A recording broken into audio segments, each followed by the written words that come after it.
সবকিছু ছবি তুলে ফেসবুকে দিতে হয় না, কিছু পার্সোনাল জিনিস থাকা লাগে, পার্সোনাল একটা area, personal space, personal life, personal charity, personal good deeds, এটা লাগবে আপনার। এটা আল্লাহ তাআলা বেশি পছন্দ করেন। আল্লাকা সিররুন ইনদাল্লাহ বাইনাকা আনতা ওয়া বাইনাল্লাহ, এমন কোন গোপন জিনিস তোমার আর তোমার রবের মাঝে আছে যেটা তোমার রব ছাড়া কেউ জানে না? তোমার আর তোমার রবের মাঝে এরকম গোপন কোন ডিলিংস আছে যেটা কেউ জানে না? জীবনে কখনো গোপন দান করছো যেটা কেউ দেখেনি? ওইটাই কাজে লাগবে।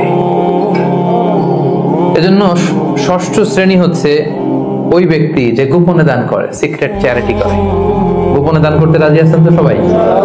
নট নেসেসারি যে খুব বিগ অ্যামাউন্ট লাগবে। 1 রিঙ্গিত, কয় রিঙ্গিত? ওইটার আল্লাহ পেলে পুষে উহুদ পাহাড়ের সমান উঁচু করে আপনার আমলনামায় ঢুকাই দিবে। কটা গেল?